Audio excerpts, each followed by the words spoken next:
Picture this. You're looking at a messy modern desk. Yeah, just your typical workspace. Right. Sitting right in the center among the, scattered pens and coffee mugs is a piece of origami. But it's not exactly a delicate paper crane. No, definitely not a lotus flower either. It's it's an anatomical male part, a Yeah. paper phallus. Yeah. And to make it even more bizarre, this little paper shape is decorated with googly eyes. Which just adds to the absurdity. Totally. And another one nearby is wearing like a tiny folded samurai helmet. Another has angelic wings, and one even has the sacred symbol drawn right on the front. It looks, for all intents and purposes, like juvenile prank. Exactly. But what if I told you this absurd little object is actually a direct, scientifically backed gateway to the exact same enlightenment achieved by ancient sages in the Himalayas like 15,000 years ago? And that is the core mission of our deep dive today. Yeah, because we're looking at this incredible collision between an ancient, sacred spiritual practice and a contemporary art project called Origami Yoga. Right. And on the surface, it's absolute visual cognitive dissonance. I mean, it makes no sense. None at all. But when you actually look at the mechanics of what is happening in the brain and the body during this folding process, it becomes this profound exploration of human neurobiology. And the origins of yoga, too. Exactly. It shows how we can use the deliberately absurd to combat the deep spiritual emptiness of the modern world. Which is so prevalent right now. So we are going to trace a direct line from the peak of Mount Kailash straight to that messy modern desk. To even begin to understand how folding a paper phallus connects to ancient enlightenment, we have to strip away everything we think we know about the word yoga. Right, because for you, the listener, and frankly for me, before reading these sources, the modern perception of yoga is just, it's an upscale fitness routine. It's stretching. Yeah, stretching, athletic wear, paying for a membership to sweat in a heated room. Which is just a highly commercialized, surface-level distillation of it. Right. The Sanskrit root of the word yoga is yuch, and it has literally nothing to do with touching your toes. So what does it actually mean? It means union or connection. Specifically, it is the science of aggregating your scattered, chaotic sensory energy and using it to unite your individual consciousness with cosmic consciousness. Wow. And the source material points us to the origin of that science, a figure named Shiva. But, and I want to clarify this, the sources are very careful to frame Shiva not as a deity in the traditional religious worship sense. Right. In the yogic tradition, Shiva is recognized as a yogi, the very first yogi. Okay. We're talking about a historical time frame of anywhere between 15,000, 40,000 years ago on Mount Kailash in the Himalayas. That is a massive scale of time. It really is. Adiyogi represents the attainment of total ultimate enlightenment. But the crucial part of this lore isn't just that he reached enlightenment, it's how that incredible energy manifested in his physical body. Right, it wasn't just a peaceful sitting under a tree situation. No, it wildly fluctuated between two absolute extremes. Reading about it, it almost sounds like watching a star. Like on one hand, you have what the sources call the Nataraja. Yes, the cosmic dance. Yeah, this wild, ecstatic cosmic dance. Like a star exploding into a supernova, radiating this unbridled energy of destruction and creation simultaneously. Just raw outward fire. Exactly. But then, on the exact opposite end of the spectrum, he would collapse inward into a state of absolute, undetectable stillness. Like a super dense black hole. Yes. Where not even light escapes. The energy retracts so completely that physically he seemed to barely exist in three-dimensional space. And the gap between those two states is almost impossible for the human mind to fathom. I mean, according to the lore, that intense fluctuation attracted seekers. People wanted to understand it. They did, but most simply couldn't handle the intensity of his absolute stillness, so they eventually left. But 7 sages stayed. And those are the Saptarishis, right? Exactly. The Saptarishi. And they didn't just sit and listen to a lecture from him. Far from it. They underwent 84 years of grueling, intense preparation. 84 years. Yeah. And this was an academic study. This was a physical and neurological rewiring of their own bodies to turn themselves into vessels capable of holding this immense cosmic knowledge. So they were physically altering themselves. Yes. And after those 84 years, Adiyogi finally turned to them on a day we now celebrate as Guru Purnima. He became the first teacher, transmitting the science of human mechanics. Basically teaching them how to transcend biological limits and harness that supernova to black hole energy. Precisely. But, humans can't just stare into a metaphorical black hole and find enlightenment. We are visual, dualistic creatures. We need something to anger us. Right, a physical anchor to focus on. So how does humanity even begin to wrap its mind around a formless, massive cosmic energy like that? Well, they needed a symbol. Which brings us to arguably the most misunderstood geometric shape in ancient history, the Shivalingam. Okay, I have to pause here. Because if anyone listening does a quick internet search on the Shivalingam, they are going to see a flood of articles claiming it's basically just ancient genital worship. Right, and that historical misreading is something we really need to untangle today, because it totally obscures a brilliant philosophical concept. So what's the actual meaning? The term linga in Sanskrit simply means a distinguishing mark or a symbol. Okay. And Shiva, representing pure consciousness, is by definition unpolluted and formless. So philosophically, the lingam is the form of the formless. A form of the formless. That's heavy. It is. It represents that critical, intense state right before the universe manifests from pure energy into physical matter. It's the cosmic origin point. So how on earth did humanity get from the cosmic origin point of the universe to, male anatomy?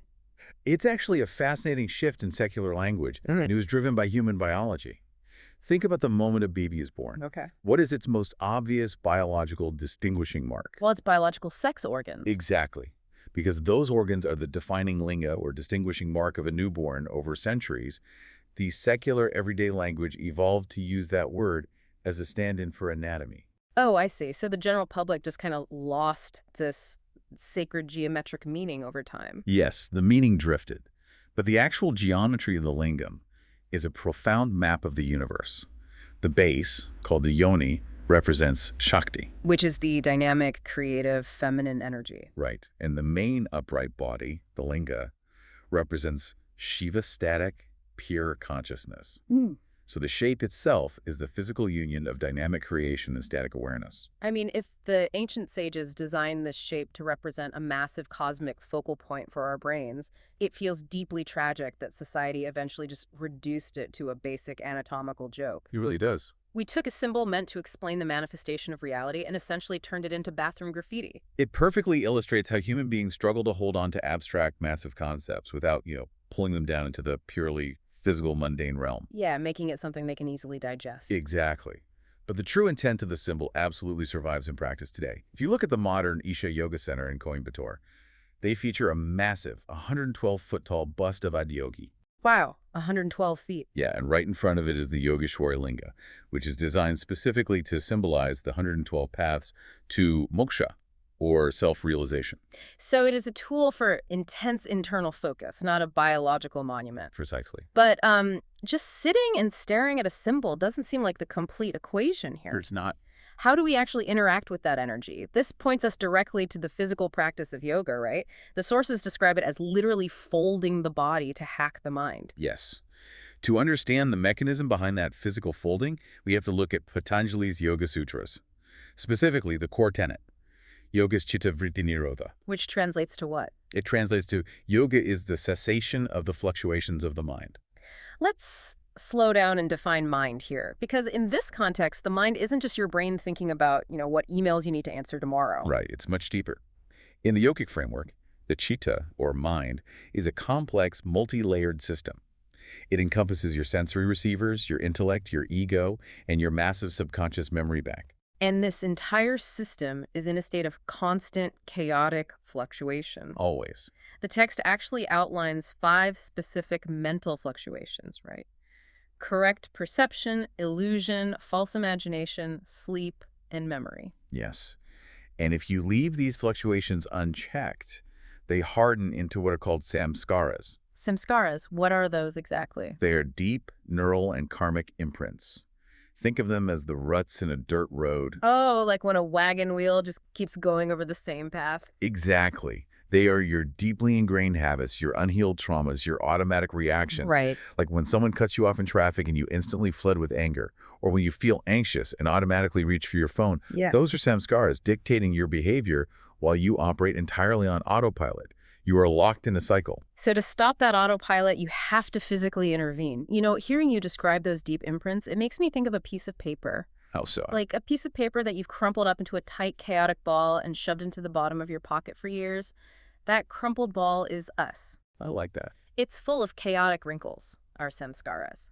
And traditional hatha yoga, the physical postures or asanas, is essentially using your physical body as that piece of paper. That's a great analogy. You are painstakingly folding, twisting, and holding your limbs in these intense positions while executing deep breathing or pranayama. Right.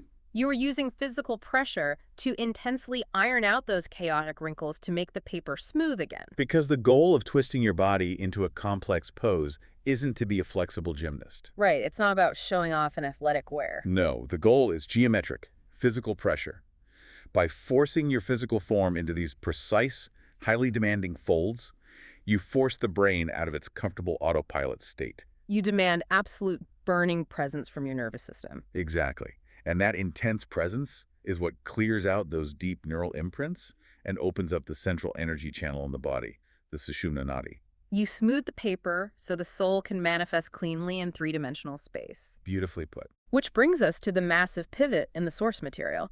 And I have to push back hard on this next concept. Okay, that's here. Because if the entire goal of yoga is to stop the mind's chaotic fluctuations by intensely folding the body, the text suggests we can achieve the exact same mental state by folding an external object. Yes, it does. Are you seriously suggesting that me sitting at my messy desk, folding a piece of junk mail, is doing the exact same thing for my brain and soul as someone sweating through an hour of grueling physical hatha yoga? Because that sounds like a massive stretch. I know it sounds wild. Yeah.